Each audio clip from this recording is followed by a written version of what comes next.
Alhamdulillah wassalatu wassalamu ala rasulillah wa ala alihi wa sahbihi wa mawala. Alhamdulillah kita sudah melewati agenda pertama, yaitu pembacaan surat Yasin. Mudah-mudahan dengan pembacaan surat Yasin ini menjadi keberkahan buat keluarga dan juga keberkahan untuk lingkungan kita. Karena sungguhnya kebaikan yang kita lakukan, ketakwaan yang kita lakukan itu akan mempengaruhi kebaikan untuk lingkungan kita.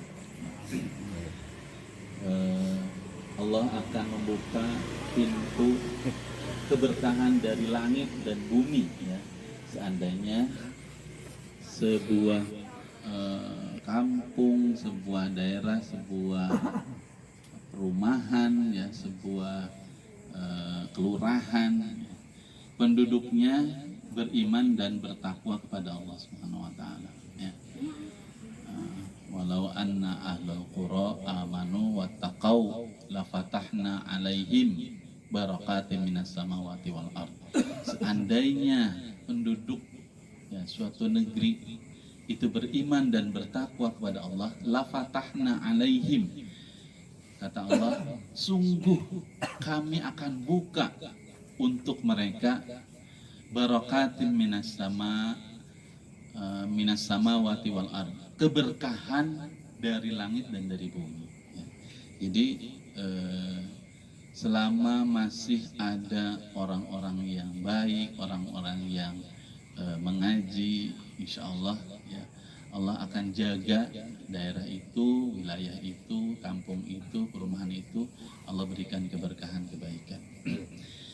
Bapak-bapak yang dimuliakan Allah Subhanahu wa taala, malam hari ini seperti biasa materinya yang ringan-ringan aja saya ngambil kisah-kisah yang bisa jadi inspirasi kisah-kisah yang bisa kita ambil hikmahnya. Nah, malam hari ini kisah yang saya angkat adalah kisah dikejarnya Nabi Musa oleh tentara Fir'aun. Jadi saya ambil ujungnya Jadi kalau kisah Nabi Musanya panjang sejak kerajaan, mungkin di kesempatan lain kita ceritakan mulai dari Fir'aun bermimpi kemudian bayi-bayi pada dibunuh yang laki-laki pokoknya mati aja. Nah, sampai kemudian lahir Nabi Musa. Ternyata Nabi Musa diasuh oleh Fir'aun jadi ibunya ketika mau melahirkan itu udah ketakutan karena ini bayi laki-laki jadi ngelahirin juga nyari tempat tersembunyi Setelah lahir ternyata laki-laki, waduh gimana ini kalau ketemu sama tentara Fir'aun udah wassalam pokoknya kalau keluar laki-laki selesai aja. Kenapa? Karena Fir'aun itu bermimpi istananya itu terbakar atau hancur oleh seorang bayi laki-laki. Nah, terus kata penasehat kerajaannya, artinya apa? Artinya kerajaanmu akan hancur oleh seorang bayi laki-laki yang akan lahir. Makanya kemudian setiap bayi laki-laki itu dibunuh. Sehingga cerita ibunya kemudian melahirkan Nabi Musa dan bingung ini diapain Kalau keluar, wah udah pasti ketemu sama tentara. Tapi kemudian Allah memberikan ilham kepada ibunda Nabi Musa, hanyutkan bayimu ke sungai sebuah sungai. Kayaknya dihanyutkan. Ternyata itu masuk ke istana, si sungai itu masuk ke istana, taman istana. dan akhirnya ketemu sama istrinya Firaun, kemudian tertarik, diangkat jadi anak, ya.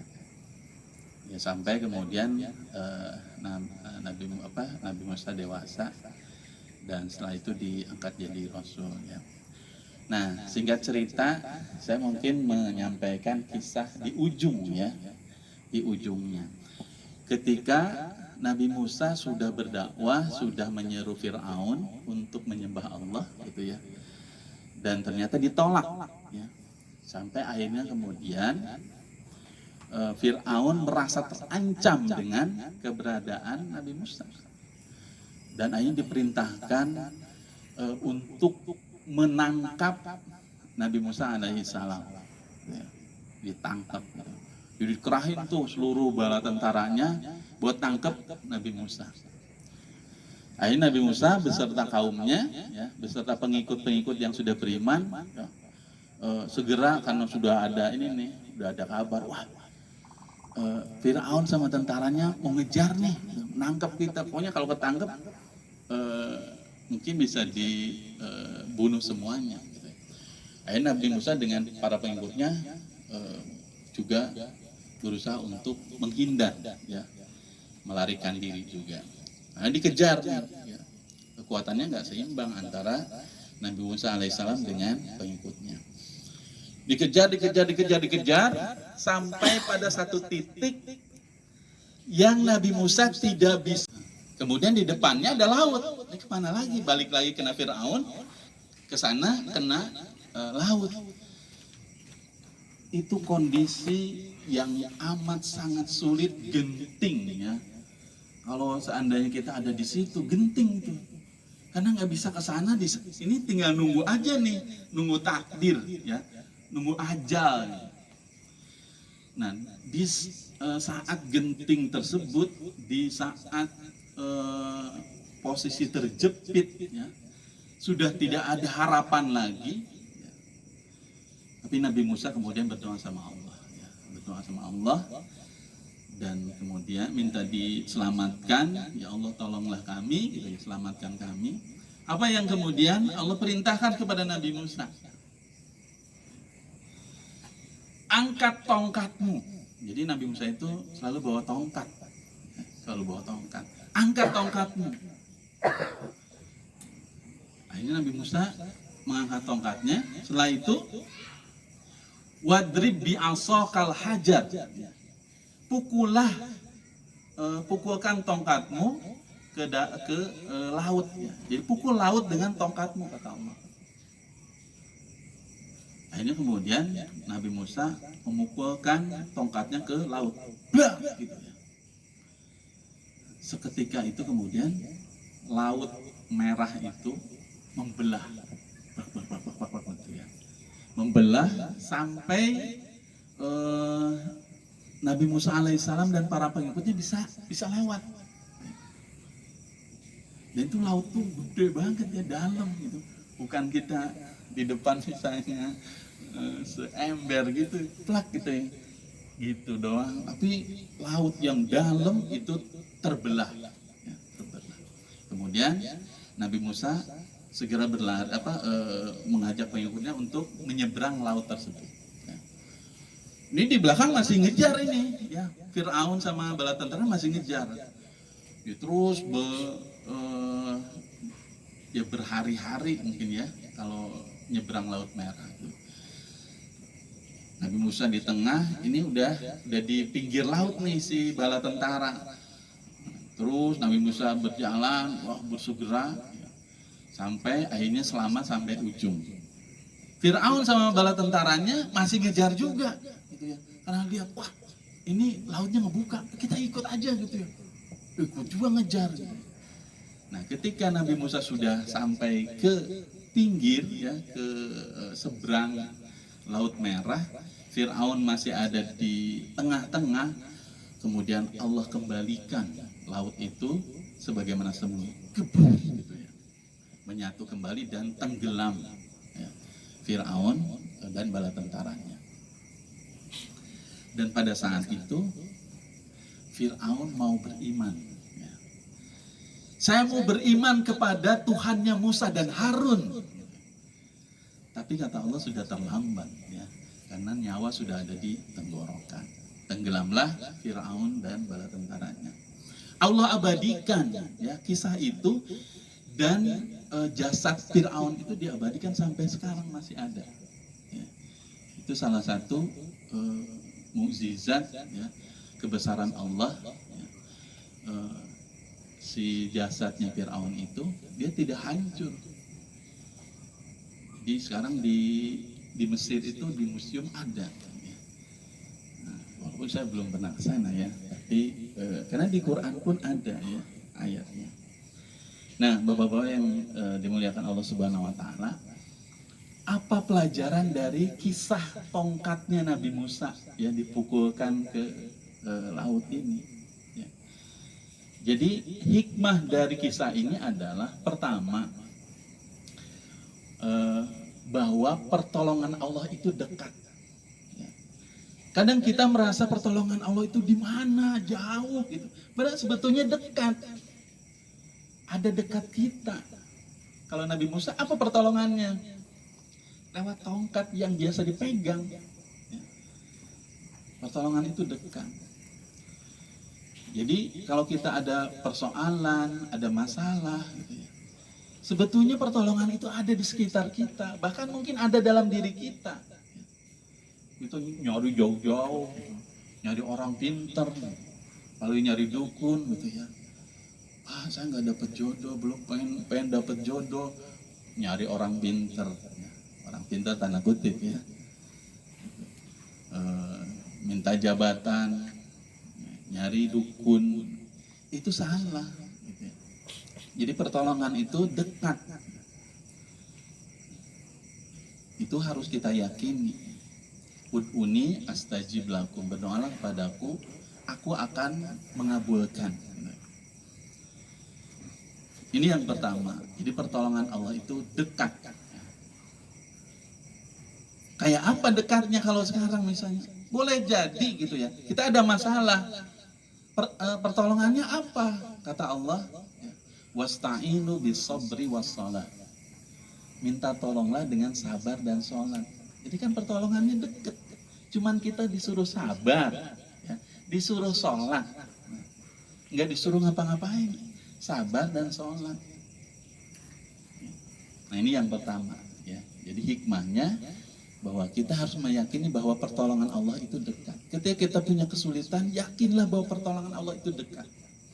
Kemudian yang kedua ya, pertolongan Allah itu kadang sesuatu hal yang tidak masuk akal, tidak logis gitu ya. Apakah Nabi Musa kan suruh apa tadi? Mukulin tongkat ke laut. Kalau pakai logika saat itu, gitu ya, logis enggak misalnya? Saya minta tolong, ya Allah tolong saya dikejar Fir'aun, ya Allah. Selamatkan kami ya Allah. Terus kata Allah, pukulkan tongkatmu ke laut. Enggak logis.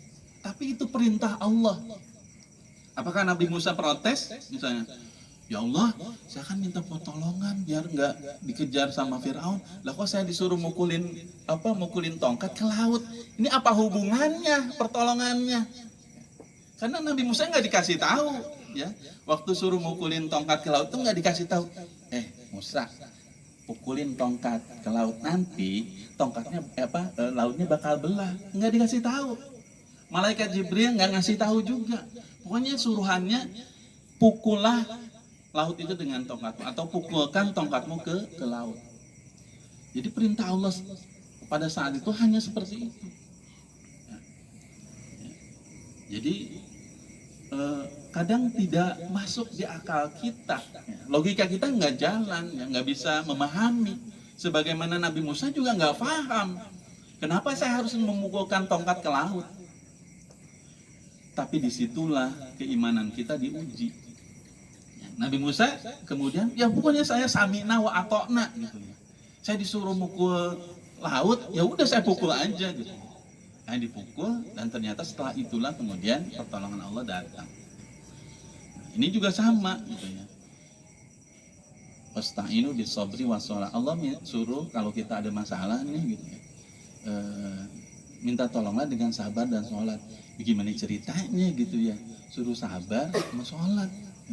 Kita punya utang banyak gitu ya. Suruh sabar sama sholat. Emang bisa lunas tuh utang gitu ya. Nah, kira-kira gitu ya logika kita nih. Misalnya kita, Pak Zul punya utang 10 juta gitu ya. Kita tolong ya Allah gitu ya. Saya punya utang 10 juta nih. Gitu ya.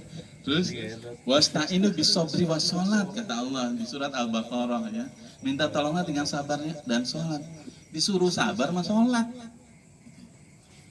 Lah kok suruh sabar sholat bagaimana bisa lunas itu hutang? Nggak masuk, logikanya nggak masuk. Tapi keimanan kita ya memerintahkan untuk taat. Oh iya saya harus bersabar. Kemudian saya harus sholat. Bersabar itu apakah diam saja? Bersabar itu ada upaya di situ. Ya ada usaha, ada ikhtiar. Dan kemudian hasilnya diserahkan kepada Allah. Kemudian sholat berdoa. Itu yang kedua ya. Jadi hikmahnya bahwa ketika Allah memberikan pertolongan boleh jadi dengan hal-hal yang kita tidak bisa memahami kenapa harus seperti itu. Tapi keimanan kita mengatakan lakukan. Allah suruh sholat, sempurnakan sholat kita, sempurnakan sholat fardu kita, ya. Hiasi dengan sholat sunnah. Kalau bisa ya sholat duhanya atau sholat qiyamul lailnya, gitu. Karena itu menjadi pintu pembuka pertolongan Allah Subhanahu Wa Taala. Nah, kemudian setelah itu barulah nanti Allah akan berikan jalan keluar. Gitu ya. Nah, setelah kita melakukan apa yang Allah perintahkan, maka Allah akan berikan jalan keluar. Nah, ini hikmah dari kisah tongkat Nabi Musa. Jadi bahwa pertolongan Allah itu dekat. Kemudian yang kedua, ya, Allah memerintahkan sesuatu yang mungkin ya kita tidak bisa memahami, tapi yakinlah keimanan kita yang harus dikedepankan dan kita lakukan aja. Allah nyuruh sabar, nyuruh sholat, Allah nyuruh infak, ya, sedekah. Lagi susah suruh sedekah, gitu ya. Ada emang ayatnya kalau sedekah harus nunggu kaya atau kapan aja? Kapan aja, gitu ya. Nggak harus nunggu kaya, ya. Untuk saya sedekah nanti kalau udah banyak duit, gitu ya. Kalau udah penghasilan saya 20 juta baru saya sedekah. Nggak harus nunggu kaya. Justru kalau kita mau kaya ya sedekah gitu. Kata Allah dalam Al-Quran, firman Allah dalam Al-Quran, berinfaklah ketika dalam kondisi lapang dan sempit. Saya lupa ayatnya. Wa anfiqu fis-sarra'i wad-dharra'i. Jadi dalam keadaan lapang ataupun sempit kita diperintahkan untuk sedekah. Dan sedekah itu Allah janjikan pahala yang berlipat, ya. Bisa dibalas 10, 700 bahkan tidak terhingga. Jadi membuka pintu rezeki. Ya. Kita berinfak, lagi susah kok suruh infak, ya udah gitu ya. Emang diperintahkannya begitu, gitu ya. Saya lagi banyak utang malah suruh infak, gitu ya. Ya udah infak aja. Gitu. Mungkin itu jadi pembuka rezeki kita. Lagi susah suruh sholat, ya sholat aja. Itu jadi pembuka ya, permasalahan kita. Bersabar itu jadi kebaikan, kata Allah, kata Nabi. Seorang mukmin itu luar biasa gitu ya, mengagumkan urusan orang-orang yang beriman. Apapun akan jadi kebaikan kalau dia dapat ke lapangan dia bersyukur, kalau dia dapat musibah dia bersabar gitu ya. Jadi dua-duanya akan jadi kebaikan. Nah itu bapak-bapak yang dirahmati Allah Subhanahu wa taala, jadi belajar dari kisah Nabi Musa alaihissalam ya. Ketika mendapatkan masalah, maka Allah berikan pertolongan itu dari hal yang dekat ya. Dan kemudian Nabi Musa diperintahkan Allah, kemudian melakukan yang diperintahkan Allah, dan setelah itu baru pertolongan Allah itu datang. Mudah-mudahan kita semuanya bisa mengambil ibroh dari kisah ini, bisa mengambil pelajaran dari kisah ini, dan kita aplikasikan dalam kehidupan kita gitu ya. Ketika ada masalah maka minta tolonglah sama Allah dan lakukan apa yang Allah perintahkan, maka insya Allah pertolongan itu Allah akan berikan. Mudah-mudahan bermanfaat buat kita semua.